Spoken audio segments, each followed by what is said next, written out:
Man taraka sholata muta'ammidan, siapa yang meninggalkan solat secara sengaja, faqad kafara jihara, maka kafirlah dia secara nyata.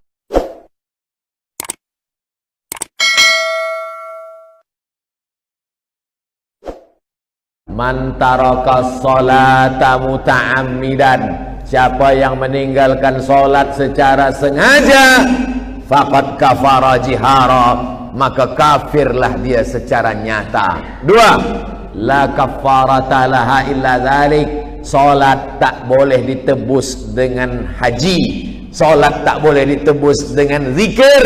La kafarata laha, tak ada yang dapat membayar solat kecuali solat itu sendiri. Mazhab 4 sepakat, Hanafi, Maliki, Syafi'i, Hambali, solat yang lama-lama dulu wajib diqadha, wajib diganti. Lepas solat zuhur, qadha zuhur. Usolli fardhu zuhri 4 raka'atin qadha'an. Oh, Ustaz Somad tadi qadha lah. Itu jamak qasar, sebab nak musafir. 3. Bahwa orang yang meninggalkan salat menghancurkan agama. Nanti bila tuan-puan sampai ke Raudhah, tempat mihrab Nabi sujud, tengok di tiang sebelah kiri ada tulisan as-salatu imaduddin, salat tiang agama. Kenapa masjid megah, mewah, cantik kita boleh ada di dalam? Kerana ada tiang yang kuat. Kalau ma'uzubillah tiang ni iman, tiang adalah salat, maka hancur salat sebab tiangnya lapuk. Maka Abu Bakar Siddiq ketika dia naik menjadi khalifah, apa khutbah dia? Qumu ila salatikum yarhamkumullah, tegakkan salat, rahmat Allah turun. Nabi sebelum meninggal apa pesan dia? As-salah, as-salah. Sejalan antara pesan Nabi dengan pesan Sayyidina Abu Bakar Siddiq, salat, salat. Jangan terima menantu yang tak sembahyang. Yang sudah diterima apa boleh buat, ajak-ajak aja lah sembahyang. Kerana dia akan menjadi imam, akan menjadi pemimpin, akan menjadi panutan, akan menjadi contoh suri tauladan. Was-was pertama datang dari air percikan, air kencing najis. Maka di dalam hammam, restroom mesti memakai terompah kayu.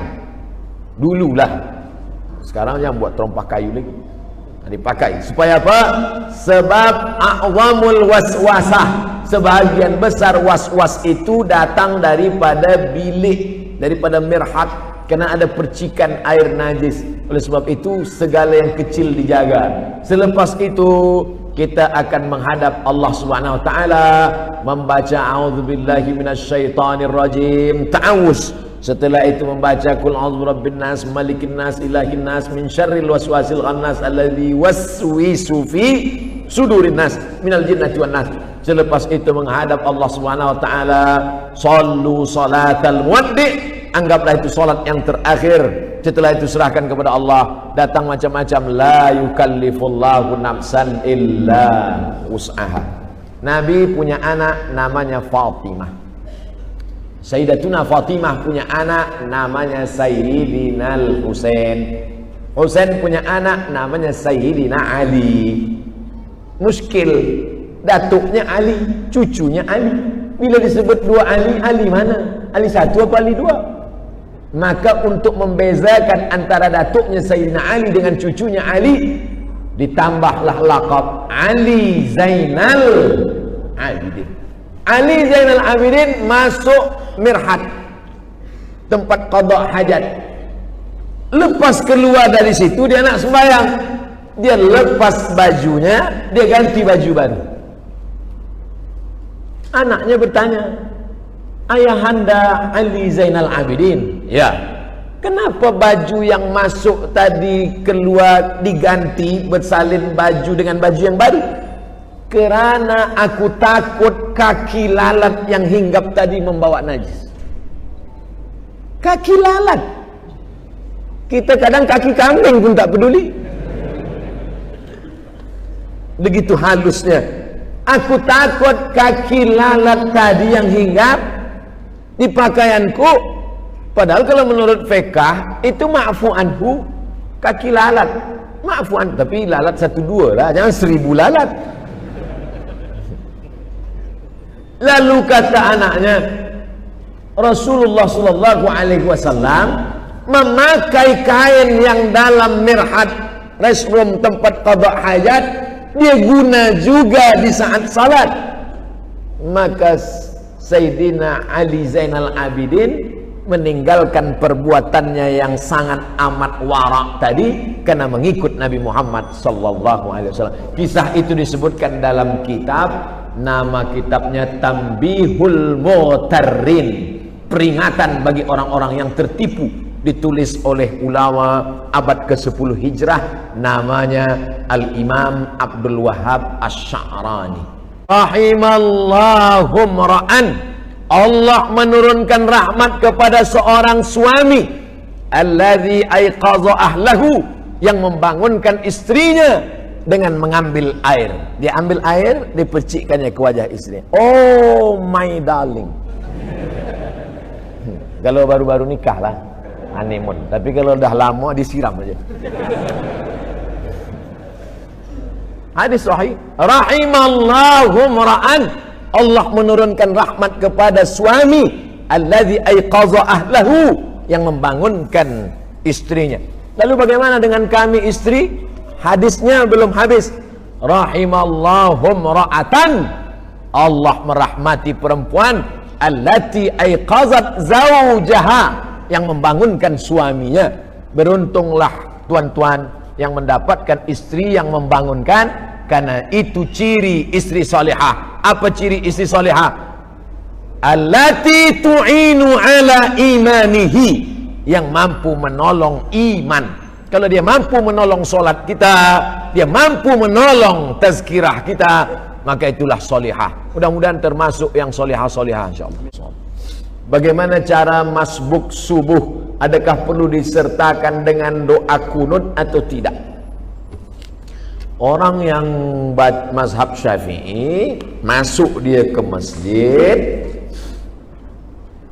rakaat kedua, Al-Quran, Sami Allahu liman hamidah, imam pun baca Allahumma hadina fi man hadait, wa afina fi man afait, wa tawallana fi man tawallait. Selesai salam, Assalamualaikum warahmatullah. Si masbuk tegak berdiri. Apakah si masbuk tadi baca kunut atau tidak? Maka si masbuk tadi baca kunut. Kalau gitu kunutnya 2 kali. Ya. Kenapa? Karena manakala dia ikut imam, imam rakaat 2, makmum rakaat 1. Manakala imam salam, dia tegak, itu rakaat 2. Kenapa saat dia tadi ikut imam dia berkunut? Hadis, ju'ilal imamu liyutamma bihi, imam diangkat untuk diikuti. Sebenarnya dia tadi itu rakaat pertama, imam rakaat 2. Kenapa dia ikut berkunut bersama imam? Kerana posisi dia sebagai makmum. Selepas imam salam dia tegak, itu rakaat kedua bagi dia, maka dia tetap berkunut. Oh, saya busy lah, pusing kepala mendengarnya. Jangan masbuk. Tapi bila masbuk, saya ulang sekali lagi, masbuk subuh, rakaat kedua bagi imam, rakaat 1 bagi makmum. Imam salam, makmum tegak, maka rakaat kedua bagi si masbuk, itulah dia yang rakaat yang sedang dia tegak, maka dia tetap berkunut. Allah.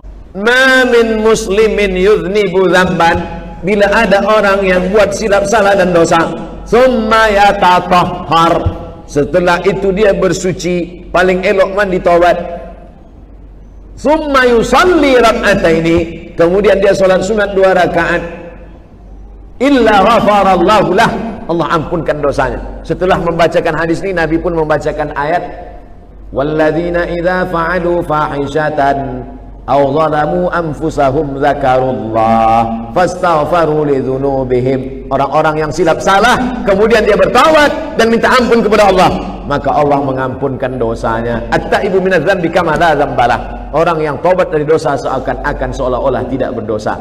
Oleh sebab itu maka sunat-sunat taubat laksanakan banyak-banyak, selalu-selalu, tidak hanya semasa umrah sahaja.